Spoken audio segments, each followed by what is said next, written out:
Bom dia a todos. Está começando mais um webinár do Fórum Pamela Howard para a cobertura de crises globais. Hoje a gente vai falar com Thiago Tange, presidente do Sindicato de Jornalistas de São Paulo.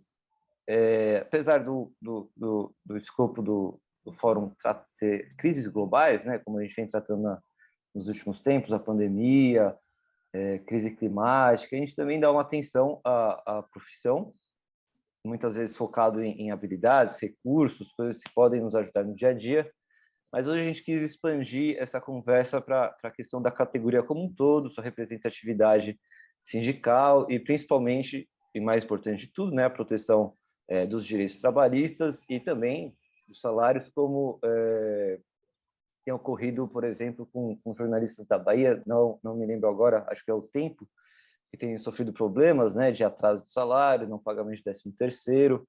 E para quem é de São Paulo se lembra que no ano passado, se eu não me engano, em novembro, teve uma greve que, pelo menos eu não me lembro, num passado recente, ter ocorrido, né, de jornalistas, os 3 grandes jornais se unirem para paralisarem atividades aí por um período considerável.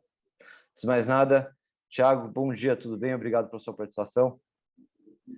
Olá, Daniel. Bom dia para todas, para todos, né? Acho que a gente fica à disposição, acho que esse tema ele é muito importante, né, Daniel? E, claro, a gente está falando sobre crises, né? Crises globais, e são crises, tem as crises globais que a gente vê atualmente, né? Então, crises geopolíticas, crises sanitárias, mas a gente vê também que a crise da comunicação, do modelo de comunicação, é uma crise que, para nós, somos jornalistas, é algo que é muito sensível, né? Então, acho que é essencial a gente poder conversar sobre condições de trabalho, poder conversar também sobre a organização dos jornalistas, e você falou muito bem, né, Daniel, que a gente fez ano passado, né, e acho que essa é algo que é muito importante a gente destacar, né, que é o papel do sindicato como uma ferramenta, instrumento ali de organizar, né, a categoria, organizar os jornalistas, né, e aí depois, obviamente, vai falar bastante sobre isso, mas com certeza o que a gente fez lá em novembro do ano passado foi algo muito significativo, né, afinal de contas, já há décadas que os jornalistas não se reuniam para mobilizar, né, em busca de salários, de dignidade, e acho que isso é algo muito importante, como você falou muito bem, né? A situação nossa, né, de jornalista está difícil, não só aqui em São Paulo, né, em outros locais do Brasil, a coisa também está bem complicada por todas essas mudanças estruturais, tecnológicas, né? Mas a gente sabe que frente a isso a gente tem que se organizar, né? Se a gente não conseguir se organizar, se a gente não conseguir estar junto, é claro que a situação vai ficar mais difícil. Daniel, como também esse é um fórum muito qualificado, né? Um fórum que acho que as pessoas estão interessadas ali em ter mais informações. Eu posso também te dizer que esse movimento, né, que a gente vê da organização dos jornalistas, felizmente não é um movimento só no Brasil, né? Ontem eu estava dando uma olhada aqui nos Estados Unidos, né? Então, uma editora que talvez seja a maior editora de publicações impressas, né, mais tradicional do mundo, que é a Condé Nast, então que reúne a Vogue, reúne a Bon Appetit, reúne uma série de publicações que são bastante emblemáticas, né? Fica sediado em Nova York. Anteontem, eles anunciaram que vão fazer um sindicato, né? Lá nos Estados Unidos, as regras sindicais são bem diferentes aqui do Brasil, mas eles fizeram um vídeo assim, super produzido, achei muito interessante, dos próprios jornalistas, então, editores, repórteres, videomakers, pessoal de rede social, se expressando, falando sobre a importância de fazer um sindicato, de ter uma organização sindical. Eu não sei se você viu também, Daniel, há algumas semanas atrás também, o BuzzFeed, lá dos Estados Unidos, por meio dos seus sindicatos também, né, que lá por local de trabalho, estava organizando uma paralisação também, né, um indicativo de paralisação, indicativo de greve, porque a situação do jornalismo, do jornalista, infelizmente, né, tá difícil, não só no Brasil, mas no resto do mundo, mas, por outro lado, eu acho que isso também gera uma organização, gera um sentimento de que, primeiro, que a gente é trabalhador, que a gente tem que exigir direitos, salários, dignidade, e depois que a gente tem que se mobilizar. Então, acho que esse é um momento desafiador, mas também é um momento especial para a nossa categoria, Daniel. Então, fica à vontade, pode perguntar o que quiser, o que o pessoal que está nos assistindo, também qualquer dúvida, né, sugestões, críticas, qualquer coisa, a gente está aqui à disposição para conversar. Tá bom, Daniel? Valeu. Bacana, obrigado, Thiago. Exatamente, uma das coisas aqui, justamente esse aspecto até internacional, eu diria, o movimento internacional também tem o Reino Unido, se eu não me engano, no ano passado, alguns jornalistas aí começaram o movimento de sindicalização, mas antes da gente ir para o aspecto global, né, queria começar justamente por esse ponto mais recente que a gente tem tratado. Só para dar um contexto, né, os sindicatos têm aquele limite de unidade de federação, então o que ocorre na Bahia não diz respeito exatamente apesar de dizer respeito em alguma medida, né, com o sindicato de São Paulo, ou seja, de outros estados. Mas faz parte da nossa discussão e a gente vai abordar esse ponto. Queria começar, então, Thiago, justamente querendo esclarecer se é impressão minha ou se, de fato, as greves de jornalistas no Brasil, né, têm sido mais frequentes, assim, de 6 meses para cá. Teve da EBC também, ali para novembro, dezembro. Isso mesmo, Daniel. A sua análise está ótima. Eu acho que isso tem a ver com dois caminhos, né? Que acho que todo mundo que está nos assistindo, nós temos que pensar. Então, o primeiro fator, né, é essa crise, né, do modelo tradicional, né, de jornalismo empresarial, né? Então, a gente sabe que as transformações tecnológicas, sobretudo a partir ali, né? A gente sempre tenta fazer marcos temporais. É um marco temporal que eu, conversando também com alguns pesquisadores, analistas, o pessoal costuma dizer que 2007 pode ser um bom ano de fazer um marco temporal, porque é o lançamento do iPhone, é o momento que as redes sociais começam a emergir, é o momento em que a gente começa a consumir informação, né, a partir de outras plataformas, então talvez lá seja um bom marco temporal, aqueles, né, então, uns 14 anos atrás, por aí.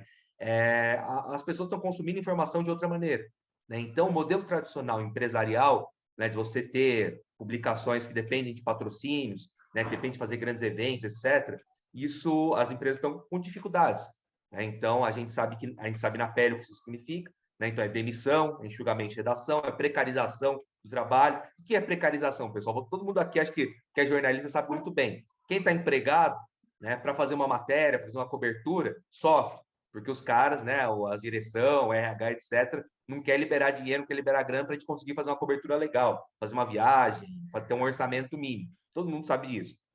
Por outro lado, quem não está na redação, né, quem é freela, quem está trabalhando, né, como autônomo, sabe também a dificuldade maior ainda, né? Então, o freela pagando pouco ou recorrendo ali, você tem que trabalhar, sabe, para a gente fechar algumas edições, né, seja na internet, seja no impresso e tudo mais, mas e ganhando um salário, né, ganhando aí uma remuneração muito baixa, né? Quando não, tem o que a gente chama de fraude, né, um contrato fraudulento, que é os chamados freelas fixos, né? Então, você faz um contrato PJ, né? Você tem que trabalhar todo dia na redação, tem chefia, tem horário para entrar, horário para sair, só que você é uma empresa, né? Você é um PJ. Isso é pela lei, pessoal. E mesmo que a reforma trabalhista lá do Temer tenha tratorado a gente, tenha destruído boa parte das relações de trabalho, boa parte das garantias e direitos, uma coisa ainda é certa, né?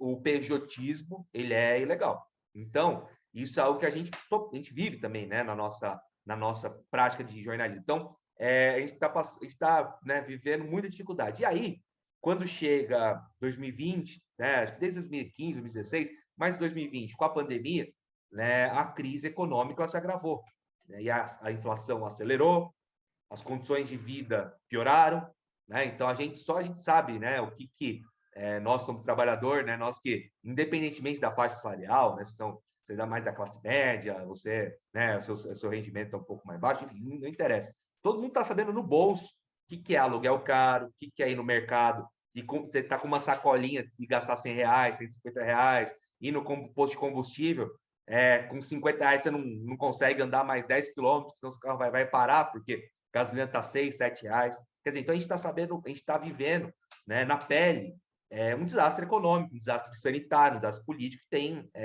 ligação direta, né, com as decisões governamentais, né, do Bolsonaro, do Paulo Guedes, e, enfim, todo o desastre que a gente viu, a tragédia que a gente viveu, né, na pandemia, com mais de 650 mortes, 1.000 mortes. Né? Então, tudo isso são opções políticas que nos fizeram levar a esse momento de tragédia. Né? Então, tudo isso, todo esse caldeirão de coisas, né, Daniel, faz com que os jornalistas se indignem. Né? Então, quando a gente chega numa campanha salarial, e aí para o pessoal que talvez não esteja habituado com esses temas, né, esses termos, entender? Uma campanha salarial, a cada ano, né, a gente senta com os patrões, com as empresas, né, e fazer convenção coletiva. Então, a gente tem uma convenção coletiva. Jornais, revistas da capital, que inclui os sites também, então a pessoa da Folha, Estadão, Editora Globo, Editora Abril. Temos as jornais do interior, né, que são as publicações de todas as cidades aqui do interior de São Paulo, do litoral, então tem a Tribuna de Santos, tem o Jornal da Cidade de Bauru, tem uma série de jornais ali que também sofrem demais, né? A gente sabe muito bem, infelizmente, como a publicação local vem sofrendo nos últimos anos. E temos uma convenção coletiva de rádio e TV. Então é a Globo, SBT, Rede TV, Record, Bandeirantes e todas as emissoras, né, que estão no estado de São Paulo. Como o Daniel lembrou bem, o nosso sindicato representa os jornalistas de São Paulo, do estado de São Paulo inteiro, né? Mas é por isso que a gente faz essas convenções, né, com todo o estado. Então, quando a gente vai negociar com essas empresas, né, a cada convenção coletiva, o centro, né, a gente tem uma série de cláusulas que são essenciais, né, que garantem direitos para a gente, mas, né, vamos afunilar aqui para falar daquilo que todo mundo costuma lembrar, que é o chamado dissídio, né, que na verdade é a negociação econômica, né, dos reajustes. Então, quando a inflação está muito alta, né, o que acontece? A gente pede, então, um aumento é alto, mas a gente olha e fala, ó, a gente tem que, no mínimo, ter o reajuste pela inflação. Por quê, pessoal? É isso. Reajuste pela inflação significa o quê? Não é que você vai ter ganho, não é que o seu salário vai aumentar, nada disso. O seu salário só vai ser corrigido. Então, se a inflação do NPC, que é medida pelo IBGE, deu 10%, né? Então você ganhava 5 mil, você tem que passar a ganhar 5.500, isso acontece porque simplesmente a vida ficou mais cara. E se você não tiver esses R$ 500, não é que você vai ficar mais rico, não, mas pelo contrário, né? Você só vai continuar a ter um padrão de vida ali que você tinha antes. E agora que a gente está vendo a inflação disparar, né? E nada indica, infelizmente, que a inflação vai arrefecer esse ano, pelo contrário, né? A inflação disparou no ano passado, no retrasado. E o que as empresas, os patrões, começaram a falar, né, nas negociações? Bom, a inflação foi 8,95, como quase jornais e revistas, a gente vai dar 0 para vocês. 0. Sem reajuste. Aí fica 2 meses e meio, 3 meses, falando 0, 0, não vai ter negociação e tal. E isso... Desculpa só te interromper. Esses meses aí, eu imagino, esses 1, 2, 3 meses, não é que fica sem conversas, né? Fica tendo... Fica. Não, tem conversas, né? Mas também é muita coisa. Não, vamos daqui a 15 dias a gente conversa, daqui a uma semana a gente conversa. É esse papo, assim, né? Porque os caras, eles, obviamente, né? Vamos pensar, vamos também fazer o outro lado ali. As empresas, elas sabem que a inflação está alta. E as empresas sabem que elas precisam repor o salário de jornalistas. Mas eles também jogam com o tempo. Né? Então, eu tenho certeza que hoje as empresas grandes, né, a gente sabe muito bem que, no caso da Folha, hoje, pessoal, a Folha que faz parte do grupo Folha, o UOL é um banco. Então, os caras têm muito dinheiro, né? E eles também calculam, que nem a Globo. Meu, tudo que a Globo tem de ativo financeiro no mercado financeiro é coisa de bilhões, e não é exagero, bilhões, que os caras têm para, né, colocar no investimento, colocar, né, em ação, etc. Então, os caras, eles sabem também que aquele valor contingenciado, ele pode ir rendendo mais, pode, né, fazendo investimento e tal. Então, eles calculam tudo isso. Só que o que acontecia antes, Daniel? Né? Então, alguns anos atrás, a gente fazia, né, assembleia, fazia reunião e tal, só que o pessoal, né, ia aparecendo mais no fim, ou ia falando, pô, não, ó, o sindicato vai cuidando desse negócio, tá tranquilo. Só que com essa soma de tudo que a gente está vivendo, né, a crise, precarização, dificuldade e tudo mais, os jornalistas, né, todo mundo começou a falar, não, a gente tem que participar, vamos participar que o negócio está feio. E aí as assembleias, né, que as assembleias são reuniões, ao momento que a categoria se reúne, começaram a crescer. A gente fez um modelo virtual por conta da pandemia, né? A gente fez um modelo, fazer uma sala de Google Meet, e aí começaram a ter 50, 100, 150, 200, 150, 300 jornalistas, né? Isso, pessoal, todo mundo sabe aqui que são números expressivos contando, né, a realidade das redações. Então, 300 pessoas nos jornais e revistas, por exemplo, é um número expressivo, né, que abarca boa parte das redações ali grandes aqui de São Paulo. E o pessoal começou a falar, desculpa, mas 0%, em 2 meses, o cara quer dar 0%, 4%, 5%, não dá, cara. Não dá. A gente, desse jeito, não vai dar. Vamos ter que se mobilizar.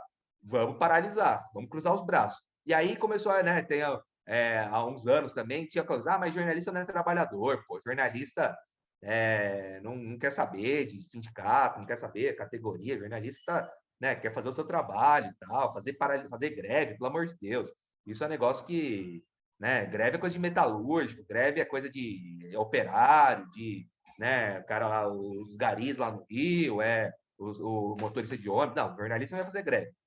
E nas assembleias, Daniel, começou coisas maravilhosas, assim, as discussões não era eu, presidente do sindicato, falando, não, vamos fazer greve, não, eram os próprios jornalistas das maiores redações do país, que estão aqui em São Paulo, de diferentes cargos, diferentes remunerações, fazendo um debate muito bonito, assim, falando, ó, pessoal, se a gente não se mobilizar, se a gente não ficar junto, a gente vai continuar 0%, 4%, não vamos ter nada. Então, a gente tem que tomar uma atitude. E foi isso que aconteceu. Né? No dia 10 de novembro, a gente fez uma paralisação de 2 horas, aí, né, também, agora os metalúrgicos, os bancários podem rir da nossa cara, falar, pô, 2 horas, mas para uma categoria que há décadas não tinha um movimento como esse, pode acreditar que essas 2 horas foram muito importantes, né, as pessoas se sentiram confiantes, foi um momento muito bonito, assim, a gente fez uma sala também, reuniu e não parava de chegar gente, né, falando que estava junto, tinha paralisado, tal, as redações grandes, Daniel, 90% das pessoas aderiram, né? Então, quer dizer, foi um negócio massivo, assim, foi um negócio impressionante. E isso alertou, assim, foi um sinal de alerta vermelho nas empresas, e a partir dali eles começaram a negociar. E aí, efetivamente, a gente começou a chegar lá para repor pela inflação, com limite, né? Salários até 10 mil repuseram pela inflação, acima disso teve um valor fixo, algo que para a gente, né, não era o que a gente queria a reposição para todos, mas a gente entendeu aquele momento como uma vitória. Então, assim, agora a gente começa uma nova campanha salarial, né? Inclusive ontem a gente já enviou a pauta de reivindicações, que é a inflação pelo INPC mais 3% de aumento real, né? A gente fez esse debate. Em junho é a nossa data base, então em junho que tem que ocorrer, né, esse ajuste. Nunca é em junho, né? Infelizmente, as empresas vão protelando e tudo mais, mas eu tenho certeza agora, Daniel, que, né, os caras lá, os diretores de RH, os CEOs, as chefias, espero que eles pensem 2 vezes antes de querer propor zero, né? Diante de uma inflação alta, como vai ser, que a gente sabe que a gente tá batendo 10, enfim, tá alto o negócio. A gente sabe que, espero que eles tenham agora outra postura e vejam que, né, a nossa categoria está unida. Então, acho que foi um momento muito importante, né? O sindicato, obviamente, tem um papel importante fazer essa organização, mas eu atribuo isso aos jornalistas, né? Os jornalistas foram os protagonistas desde o primeiro momento. Eu trabalho impresso, né? Então também eu me sinto partícipe, né, desse movimento, mas eu vejo isso como uma tendência, né, Daniel, que não é só aqui em São Paulo, não. Você falou bem, né? Tem o pessoal do Tempo, tem o pessoal de Minas Gerais, da Bahia. A condição de vida está difícil, né? E aqui em São Paulo, né, a situação material das empresas, do jornalista está complicada, que dirá em outros locais que a gente tem aqueles chamados desertos de notícias, né? Quer dizer, então você tem uma concentração muito grande, né, de comunicação em alguns lugares, mas no restante do Brasil não tem, né? Ou não tem um jornal, não tem um site, né? Não tem informação.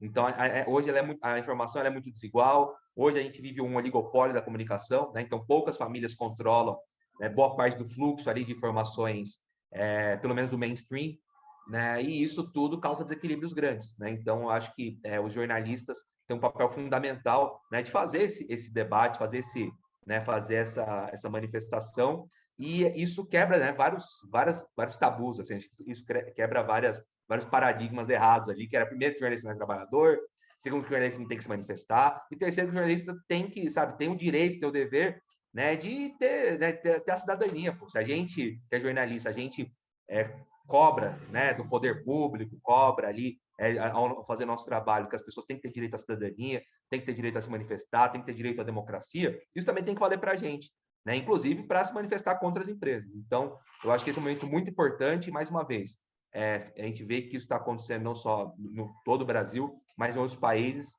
é um momento especial, né, diante das dificuldades, Daniel. Uhum. Thiago, queria tocar num ponto aí que você tocou no meio da fala e trouxe agora de novo, que a jornalista não se vê, ou não se via, talvez, né, como trabalhador. A gente teve uma conversa aqui no webinar também no ano passado com uma professora da USP, que é da ECA, e ela é muito focada naquele grupo de estudos sobre o trabalho na área de comunicação, né? Esqueci o nome dela agora, infelizmente. E ela tocou nesse ponto, que o jornalista não se vê ou não se via como trabalhador. Você, pelas origens da profissão, né, muito burguesa, aí tem toda aquela pseudo-intelectual, ou vontade de ser intelectual, isso acabou afastando, mas me parece que com esse movimento, né, tem tido uma real noção da categoria de ser um trabalho como qualquer outro, ainda mais agora que o trabalho está muito dependente da tecnologia, da parte escrita, né? Não, com certeza, Daniel. E tem um fator também que a gente tem que levar em conta, né? Nos anos 90, nos anos 2000, por exemplo, o jornalista, ele era muito bem remunerado, né? Então, por exemplo, eu trabalhei na editora Abril. Eu me formei na Casper em 2012, eu fiz estágio lá na editora Abril, em 2013 estava na Abril. E ainda em 2012, 2013, a Abril, Daniel, não sei se você lembra, o pessoal se lembra, era uma coisa impressionante, era um prédio maravilhoso lá na Marginal Pinheiros, de 20 Birman, né? andares. Que é o Birman, né? Mas antes era o NEA, né? Novo Edifício Abril. E era um prédio inteiro, assim, era um negócio que talvez nem a condenaste lá de Nova York era tão poderosa, assim, tão bonito, tão...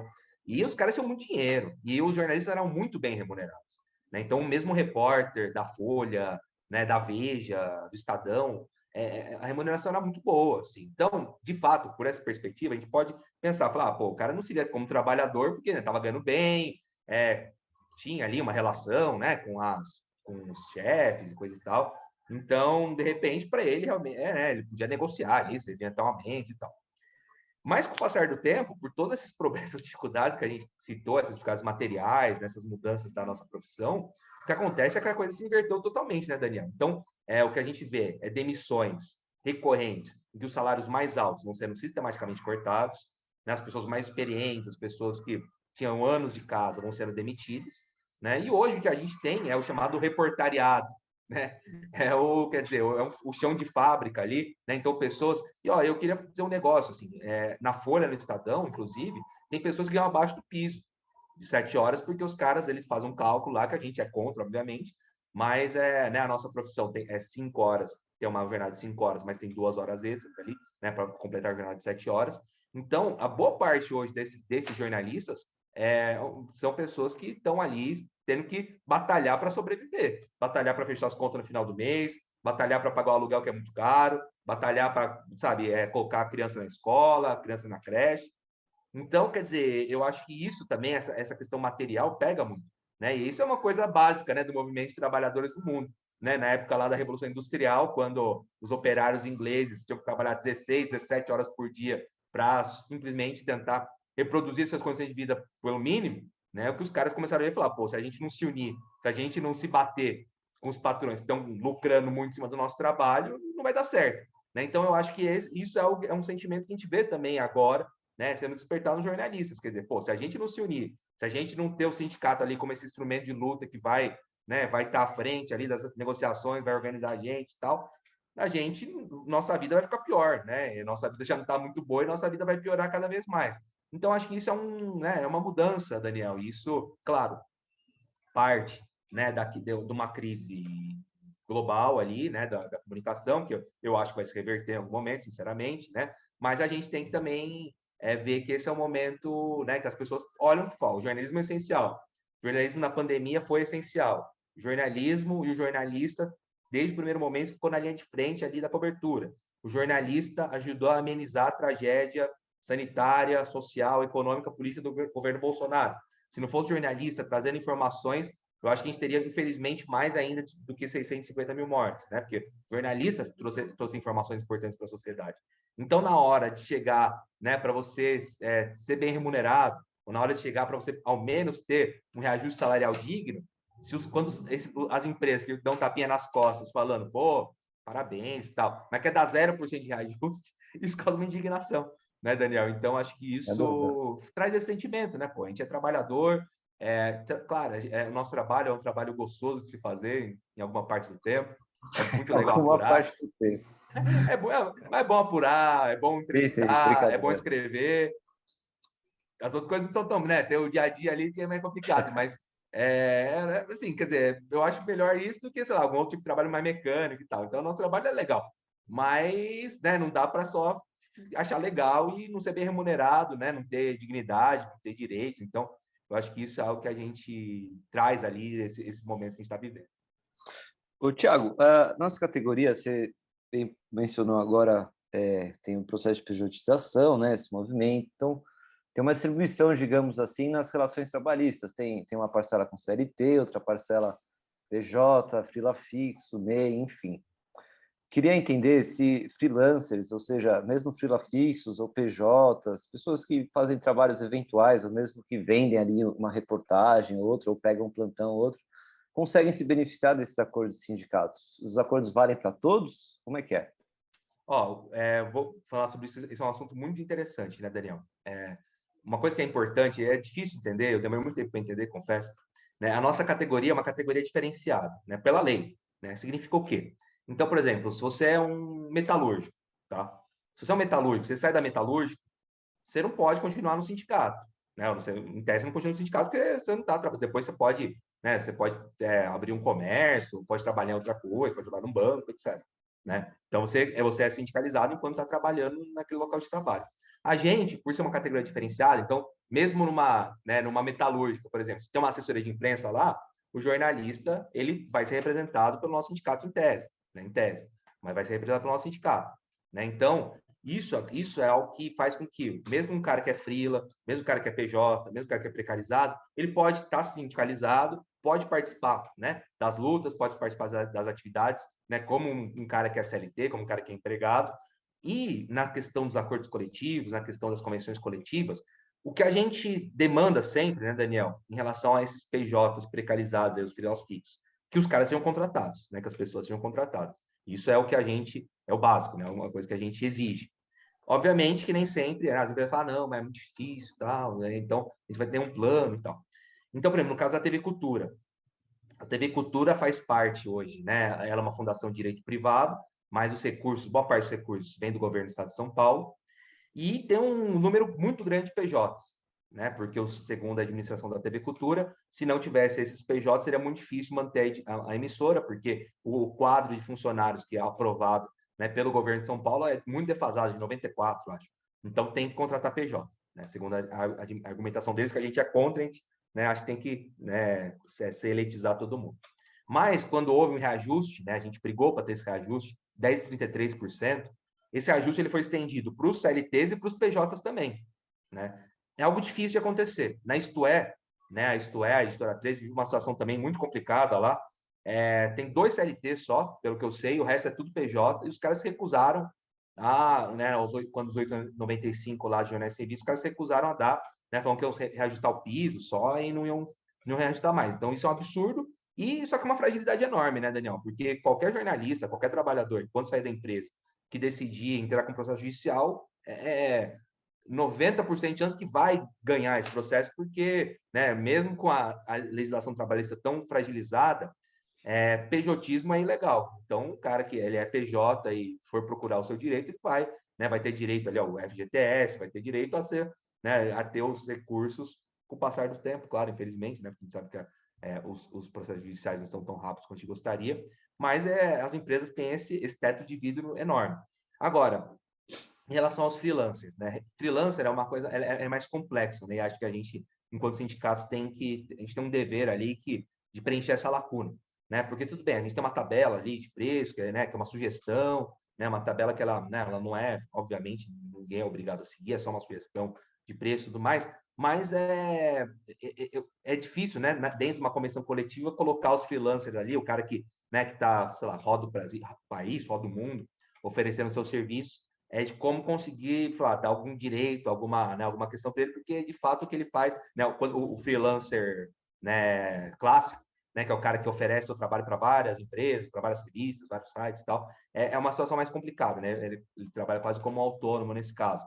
Mas eu acho que uma coisa importante que o nosso sindicato tem, né, tem o dever de fazer a gente tem que reunir, né, com o pessoal que é freelance, falar, o que vocês acham que a gente poderia organizar aqui, que a gente poderia, sei lá, estabelecer, de repente, com as empresas para ter algumas garantias mínimas, ter alguma questão mínima ali para a gente conseguir, né, organizar as pessoas. Porque tem gente, eu conheço pessoas que gostam de ser freelancers, sim, não só por necessidade, mas né, porque quer ter mais liberdade, pode escrever um livro, pode, né, ter um leque de opções. Mas tem gente que é freelancer que está fazendo isso porque não está encontrando emprego formal. Né? Então, eu acho que é um desafio, né? Eu confesso que é um desafio, uma coisa que a gente tem que pensar, aprimorar, melhorar, de como fazer com que todos os jornalistas, né, toda a categoria de jornalistas, consiga, né, por meio do sindicato, ter essa representação, não só nas empresas, né, mas nos outros espaços de trabalho, que é uma coisa que, infelizmente, né, está se tornando cada vez mais presente, né, Daniel? É só pensar em YouTube, pensar em Spotify, né, então com podcast, com canais. Então, tem muitos jornalistas trabalhando nesses canais. Como que a gente consegue trazer essas pessoas, né, para discutir direitos, para discutir tudo isso? É algo que a gente tem que, de fato, aprimorar, porque é uma coisa que não está dada, né? Então, tudo isso é uma coisa que a gente tem que pensar junto. Uhum. E ainda nesse contexto dessas diferentes relações trabalhistas, a gente está falando exatamente sobre quem é CLT, né? Se a pessoa começa a o trabalhador começa a entrar em movimentos ou participar de greves, a diretoria pode, de alguma forma, retaliá-la? Ou seria ilegal a empresa, a diretoria retaliar a pessoa por isso? Ó, Daniel, vou contar um exemplo que aconteceu em 2017, talvez. Eu era diretor, mas não estava na presidência, né? Eu assumi a presidência no ano passado, em agosto. O R7, né, da Record, o pessoal recebeu uma escala, que era uma escala absurda, que mudava, né? Então, tinha que trabalhar muito mais no final de semana e tal. O pessoal se revoltou e espontaneamente fez uma greve. Né? Foi uma greve que, hoje no Brasil, né, a estrutura trabalhista do Brasil, ela ainda tem muitos pontos burocráticos, assim. Então, só para você ter ideia, a greve, você não pode fazer uma greve espontânea. Você tem que ter uma comunicação às empresas, 72 horas antes, tal. Tem uma série de regras, né, de regramentos. Mas o pessoal lá fez uma greve espontânea, saiu na rua e falou, pô, ele não vai trabalhar, vou cruzar os braços, vou trabalhar porque é um absurdo. E aí a gente foi lá, né, organizar o pessoal, conversar com o pessoal, conseguiu reverter. E logo depois, boa parte dos jornalistas foram demitidos. O que aconteceu? Entrou na justiça, a justiça reconheceu que mesmo sem ter nenhum trâmite, né, burocrático ali em relação à greve, a greve era legal, era uma demanda justa, e penalizou a empresa por discriminar as pessoas, por discriminar os jornalistas que foram demitidos, né? Que ele pegou as pessoas que se manifestaram e demitiram. Então, assim, é claro que é difícil, né? Não existe uma legislação que fala, a pessoa que está se manifestando ali, que está se mobilizando, ela está imune a ser punida, né? Mas é uma coisa importante, né, Daniel? Que eu acho que isso foi o que foi a chave ali que fez com que na mobilização do ano passado a coisa desse certo, é que, sabe, não eram 15, não eram 20, não eram 50, não eram 100. Eram centenas de jornalistas, eram 90% de jornalistas que estavam juntos. Estavam falando, ó, a gente vai cruzar os braços porque tem que cruzar os braços. 90% das pessoas, editorias inteiras, redações inteiras parando. Então, nisso, é óbvio que as empresas aí elas não têm muito poder de retalhar, né? Porque vai demitir a redação inteira, né? E as pessoas que estão lá são pessoas qualificadas, são pessoas que têm, né, que trabalham ali com temas que cobrem há anos, muitos temas, e não dá para simplesmente substituir uma pessoa por outra. Isso é uma coisa que a gente sabe, né? Então, nesse ponto de vista, por isso que é tão importante quando a gente vai fazer uma mobilização, primeiro, a nossa mobilização não pode ser responsável quando a gente fala, vamos fazer uma greve aqui, se for 5, 6 pessoas, tá... não, tem que ser uma mobilização que todo mundo está junto, né? O grande parte das pessoas está junto. Estando junto, a chance, né, de você ter uma retaliação é muito menor, né? Então, claro, se houver, ainda bem que não houve, a gente tem que agir, como foi o caso do R7. Então, a justiça falar que foi perseguição, discriminação e tudo mais. E a chance de você ganhar, né, a chance de você ser ressarcido pelos danos que a empresa fez é razoável, é grande. Mas eu acho que a senha, né, Daniel, disso tudo é fazer as coisas coletivamente. Quando a gente faz as coisas coletivamente, né, a gente tem mais força, a coisa não é só de um sindicato ali, né, quer dizer, é uma coisa que de toda a categoria, e isso necessariamente eu acho que reverte em resultados positivos, né? Acho que isso é uma coisa importante. Uhum.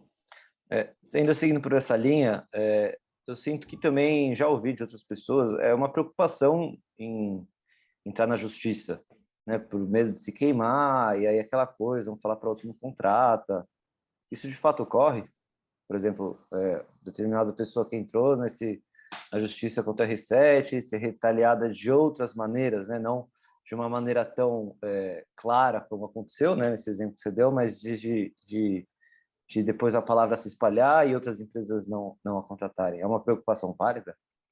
Olha, Daniel, assim, eu acho que é uma preocupação que está presente na cabeça das pessoas, né? Eu digo isso por empirismo, né? Por conhecer Sim, sim. amigos, colegas né, que falam, pô, estava numa situação ali que, se eu entrar na justiça eu ia ganhar, com certeza, né, que eu era PJ, mas eu tenho medo né, sei lá, uma chefia falar, esse cara aí quer arrumar confusão, não vou contratar ele.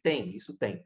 Mas, por outro lado, assim, conheço muitas pessoas que estão trabalhando, estão no mercado hoje e buscaram seus direitos, buscaram na justiça e estão trabalhando sem problema nenhum, né? Então, eu acho que, assim, claro, é uma coisa subjetiva, né? Uma coisa muito pessoal, mas eu, assim, é meu dever, né? Assim, agora como representante sindical, como presidente sindical, dizer que qualquer pessoa que foi lesada, qualquer pessoa que teve seu direito vilipendiado, qualquer pessoa que sofreu algum tipo de perseguição ou, né, ou não teve seu direito reconhecido, tem que procurar o sindicato, né? Procure o sindicato. A gente tem um departamento jurídico, que é um departamento jurídico, felizmente, muito bom mesmo. que é uma equipe muito qualificada, né? A gente, ó, e é uma coisa interessante, né? As pessoas que nos procuram, né? A gente não cobra nada, né? É um serviço ali que está à disposição de quem é sindicalizado, de quem não é sindicalizado também, né? Só ao final ali do processo, se você tem uma vitória, tal, a gente sugere, né? Ainda ter uma doação de 10% da causa, que é muito menor, inclusive, do que, né? Você vai no escritório de advocacia e tal, uma sugestão ainda, né? Não é obrigação. Então, pessoal, eu acho que procurem a gente, conversem, né? Porque às vezes a gente tem, né, tem receio, é normal ter receio, é normal ficar com o pé atrás, mas assim, se a gente não normalizar, né, normalizar a precarização, se a gente normalizar, sabe, que é normal mesmo ser PJ, que é normal mesmo trabalhar muito, não receber por isso, não receber hora extra, se a gente achar que é normal, sabe, sofrer assédio moral, sofrer retaliação e tudo mais, as empresas vão se sentir confortáveis também, né? As empresas falam, o pessoal não pressiona a gente, o pessoal não entra na justiça, então também vamos já fazer isso, não tem problema nenhum. Então, eu acho que é importante, né? Primeiro, ter o sindicato sempre como ponto de apoio, sempre uma referência para a categoria, né? Em qualquer momento. E depois, claro, buscar aquilo que é justo, né? Buscar o seu direito. Então, acho que isso é uma coisa, uma reflexão, é um convite à reflexão que acho que é válido para todo mundo. Ô, Thiago, tem uma coisa que você comentou aqui algumas vezes durante nossa conversa, que é algo que eu já tinha separado aqui também, que é sobre se de repente é um movimento internacional, né, de jornalistas entrarem ou criarem sindicatos. Claro, cada país tem seu contexto, suas regras sindicais, mas você, de repente, não pode me dizer melhor, você tem contato com esses outros sindicatos a serem criados, que estão sendo criados em outros países? Você sente que esse é um movimento internacional? O que você pode dizer sobre esse ponto, por favor? Legal, né? Eu me interesso muito por esse assunto, né? Então, assim, claro, a gente tem uma federação, né? A Federação Nacional de Jornalistas, que costuma também realizar esses contatos, tem a FIJ, né? Que é a Federação Internacional de Jornalistas, mas eu gosto, né? De fazer esse contato, né? Eu conversei muito, conversei não, troquei mensagem com um representante lá do Sindicato dos Estados Unidos, né? Troquei mensagem também com o pessoal da Argentina, tem o CIPREBA, né? Que é o Sindicato de Prensa de Buenos Aires, que é um sindicato bem bacana, assim, que reúne, né, as comissões de imprensa lá na Argentina, né, tem uma atuação bem marcante. Mas eu fiquei muito curioso, assim, do que está acontecendo lá nos Estados Unidos, né? Porque, primeiro, né, os Estados Unidos a gente sabe que a tradição de luta sindical existe, afinal de contas, 1º de maio só é 1º de maio porque foi o massacre que aconteceu lá em Chicago, né, dos trabalhadores, o movimento de trabalhadores nos Estados Unidos era forte, e isso foi sendo, né, sistematicamente repreendido, né, por conta do governo dos Estados Unidos, especialmente também com as políticas neoliberais, isso foi sendo esgarçado, né, mas a gente vê que nos Estados Unidos, né, quer dizer, que a gente costuma falar, né, a pátria do capitalismo, né, o local onde as relações são individuais, né, quer dizer, a gente tem, né, às vezes essa ideia, mas a gente vê que lá as pessoas estão se unindo, né, em torno de sindicatos, e os jornalistas também estão se unindo, porque eu acho interessante a gente olhar lá o mercado lá dos Estados Unidos, porque historicamente, quando a gente fazia alguma comparação, nós jornalistas, né, então falar, mercado impresso, né, revista, pô, os Estados Unidos era o maior local de revista do mundo, o maior, né, tinha o maior circulação, o maior número de publicações, e tudo que acontecia mais ou menos lá de novidade, a gente se interessava porque poderia acontecer no Brasil. Só que a gente vendo lá nos Estados Unidos, né, muitas apostas que, né, a gente fazia como jornalista, infelizmente não está dando resultado, né? Então, lembra, o jornalismo local, se discutia muito, falar, então, talvez os jornais grandes não vão ter mais tanta força, mas o jornalismo vai ser local. Então, vai ser um jornal pequeno, de uma cidadezinha, ou de um bairro e tal.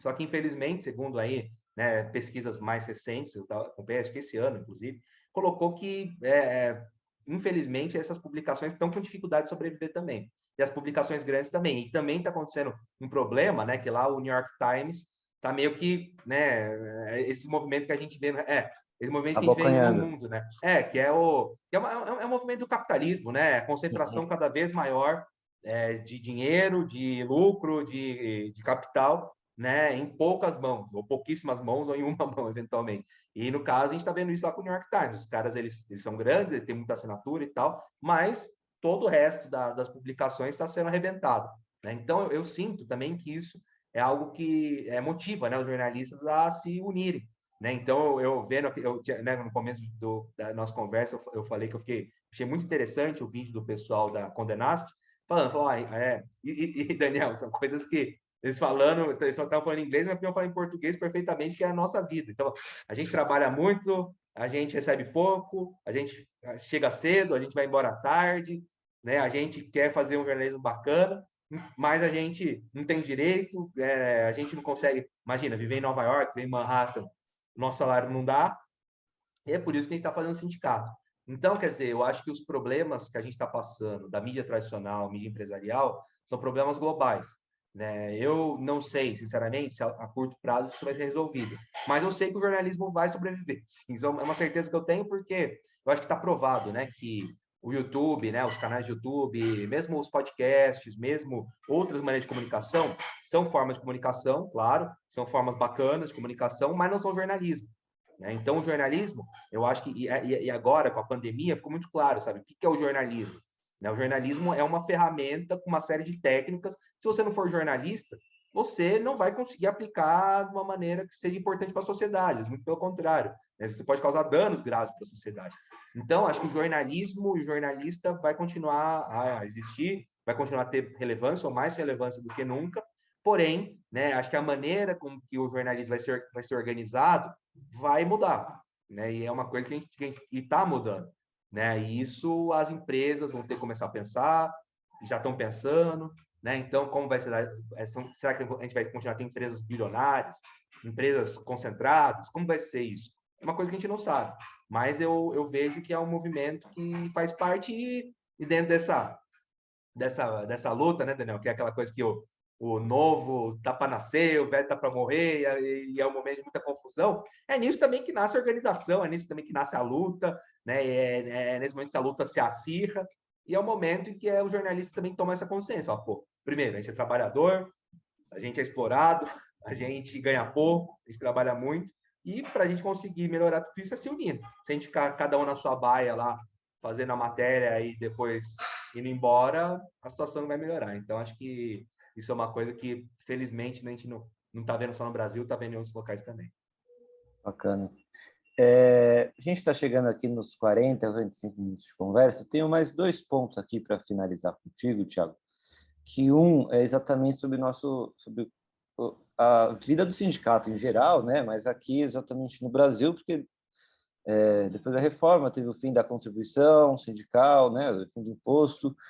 E queria saber como é que o Sindicato de Jornalistas de São Paulo tem se virado, tem se mantido. Isso é um desafio? Tinha uma receita guardada? Como é que vocês estão passando por esse período, se adaptando, né, a essa nova realidade?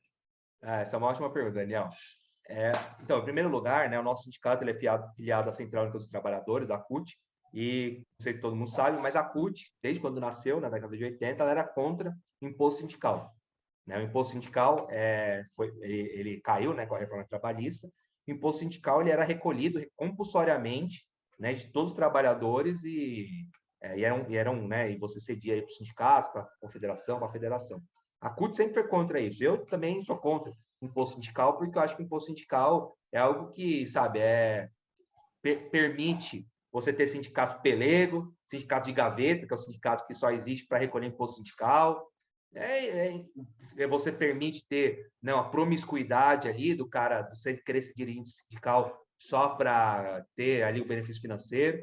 Então, o imposto sindical, na minha opinião, né, não é a melhor maneira de financiar os sindicatos. Agora, é óbvio que com o fim do imposto sindical, com o estrangulamento também da legislação em relação à contribuição negocial, que é uma coisa que é acordada, né? É uma contribuição que ela é acordada em assembleia com o jornalista, ou com a categoria, né? Seja qual for. Isso também foi estrangulado, né? Deliberadamente pelo governo, e agora pelo governo Bolsonaro, para tentar arrebentar os sindicatos. Aí também é claro que a crise é muito séria. Então, a gente sabe que as centrais sindicais passam por momentos de dificuldade financeira muito grandes, sindicatos passam por momentos de crise financeira muito grandes, tem sindicato fechando as portas, tem sindicato que não consegue, sabe, não consegue ter uma estrutura mínima. Felizmente, o nosso sindicato, ele sobrevive, ele tem estrutura, né? Ele, assim, não é fácil, né? A gente sofreu muito lá em 2017, 2018, agora a gente começa, né, ter uma estrutura muito mais enxuta, mas que é capaz de atender os jornalistas. E, assim, não tem outro caminho, Daniel, do que a gente se organizar por meio da própria categoria, né? E se financiar por meio da própria categoria. Isso se dá como? Sindicalizando. Então, a gente tem a gente tem cerca de 3 mil e poucos sindicalizados. Os sindicalizados, eles são na carteira de trabalho, né? Então, recolhe do Lerite lá o valor de R$ 60 por mês, ou então você paga o boleto, né? Tem valores diferenciados na capital e no interior. E a gente tem, né? A gente, felizmente, ali, pelo menos, vem contando com um número mais ou menos fixo ali de pessoas que contribuem com a gente. Né? Claro, com a pandemia as pessoas também estão mais dificuldades, né? Isso para a gente também é complicado, mas eu penso que esse ano, né, Daniel, uma coisa que eu acho que vai ser essencial é a gente investir em campanha de sindicalização. Né? Então, a gente só conseguiu fazer aquela paralisação, a gente só conseguiu reunir 300 pessoas, né? A gente só conseguiu ter vitórias importantes e só conseguiu ter o reajuste pela inflação porque o sindicato estava presente. Né? Não estou falando que o sindicato estava lá, foi o líder e tudo mais. Não, foi todo mundo junto. Né? Mas o sindicato, sem sindicato, não ia rolar isso. Né? Então, em 2024, acaba meu mandato, eu vou embora, outra pessoa chega, mas o sindicato tem que continuar existindo. O sindicato tem que continuar a ter sua estrutura. Né? Então, pessoal, todo mundo que é jornalista, sindicalize-se. Né? Acho que é na dificuldade que a gente vê o quanto é importante ter um sindicato. Então, acho que isso é algo que, para a gente, é o nosso norte. Né? Sem sindicalização, sem a categoria financiando o sindicato, é muito difícil que também tenha sentido da própria entidade existir. Né? Então, eu acho que, felizmente, a gente hoje conta com estrutura, temos um corpo de funcionárias e funcionários, né? Então, recebem aí, felizmente, não tem nenhum problema de pagamento, a gente tem nossa sede, fica lá na Rego Freitas, né? Bem agora, tá bombando, né? Que é bem perto da Praça Roosevelt, então é um lugar legal.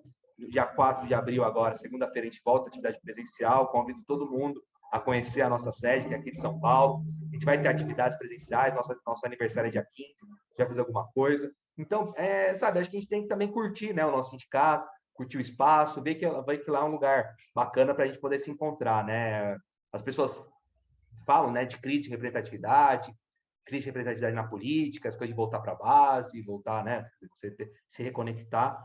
E acho que uma boa maneira disso né, você ver seu sindicato como um instrumento, como uma referência e ter uma relação boa, né, todo dia transparente e ver também o sindicato como uma coisa bacana ali que está sempre presente. Então, acho que isso é uma coisa que é importante para a gente, né, Daniel?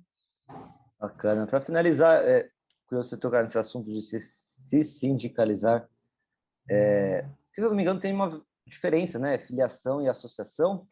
E ainda aproveitando, quais as vantagens de se filiar ou se associar, por favor?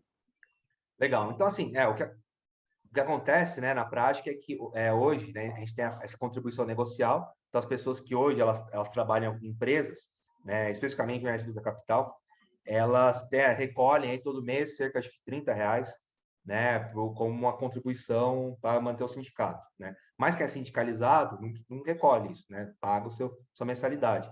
Então, por isso que é muito importante você se sindicalizar, né? Porque se sindicalizando, você faz parte da vida do sindicato. Então, você pode votar e ser votado, pode ter uma chapa, participar, né? Tem convênios, que é uma coisa importante, assim, a gente fala pouco disso, e acho que é importante dizer. Então, tem convênios muito bacanas que eu nem sabia antes que tinha, né? Com a Aliança Francesa, com a Escola de Sociologia e Política, né? A gente está buscando ampliar os convênios para as pessoas terem descontos, né? Então, muitas vezes, né, a mensalidade ela acaba sendo mais barata do que o desconto ali que você vai ter. Isso é uma coisa importante. E assim, mas na prática, Daniel, que eu digo também, não dá para né, não dá para achar que o nosso sindicato vai ser negócio que vai dar benefício, vai ser, pô, sabe, aquele, né, tipo aquele clube de vantagens, né? Não, acho que o nosso sindicato também tem um dever político. Sim. Então, é uma questão política dos jornalistas, né, de falar, ó, eu sustento meu sindicato, eu acredito que o sindicato é um instrumento de luta, eu acredito que sem sindicato a gente não se organiza, então eu vou contribuir. Eu vou dar R$ 60 por mês e vou contribuir para esse sindicato se manter. É algo que não é fácil, claro, né? Porque a gente sabe que a situação está difícil, a gente sabe que as pessoas, R$ 60 não é pouco dinheiro, né? Isso é algo que eu acho que a gente tem que sempre levar em conta, mas é aquele negócio, né? Pô, você às vezes vai num bar ali, então né, não ir no bar na sexta-feira e né, fazer só numa sexta-feira, nas outras pode ir, fica à vontade, toma cerveja, come os petiscos e tal. E contribui, né, faz essa contribuição de R$60 para o seu sindicato. Eu acho que isso é algo que as pessoas hoje estão começando a entender também, né? Então, quando tinha imposto sindical, quando tinha, a pessoa fala, mas eu não vou me sindicalizar, os caras ganham muito dinheiro, os caras, né? Já tem todo o dinheiro aí, eu compulsoriamente, né, eu não posso nem me opor, e meu dinheiro é tomado lá, tudo, uma vez por ano. Então, eu acho que hoje não, né? Hoje a coisa, para o sindicato sustentar, para o sindicato se manter, precisa das pessoas estarem presentes. E eu tenho certeza que os jornalistas entendem a importância do sindicato, e eu tenho certeza que esse ano vai ser um ano, apesar de todas as dificuldades, vai ser um ano bom, né? Vai ser um ano em que a gente vai conseguir voltar aí a ter um contato mais direto, torcer para que a pandemia chegue aí, tenha esse desfecho, né? Que as novas variantes não causem danos maiores do que já causaram, e que a gente volte, né, a poder se ver, se abraçar e fazer, né, essa atividade nas redações e tudo mais. Então, acho que isso é uma coisa importante, né? Bacana, Thiago. Tem alguma coisa que eu não te perguntei que você gostaria de comentar, dizer que você acha relevante nesse nosso contexto, nosso papo? Daniel, essa é a sempre pergunta que eu faço antes das entrevistas. Também você fala, mas Uma hoje eu não tenho. clássica, né? Uma clássica. Exatamente. Mas hoje eu não tenho, eu agradeço muito sua atenção, foi ótima conversa, ótimas perguntas, parabéns e, sobretudo, eu me coloco à disposição, quem tiver alguma dúvida, quer trocar alguma ideia, como que o sindicato pode ajudar, eu fico aqui, deixo o meu contato, deixo minha total disposição para a gente poder se conversando, tá bom? E para te encontrar é só Thiago Tange, jogar no Twitter e as pessoas te acham. Pode mandar mensagem direta lá que eu respondo. Fechado, então. Thiago, e a quem nos acompanhou, muito obrigado, tenha um bom dia e até a próxima. Tchau, tchau, gente. Valeu, pessoal. Tamo junto. Valeu. Obrigado. Tchau.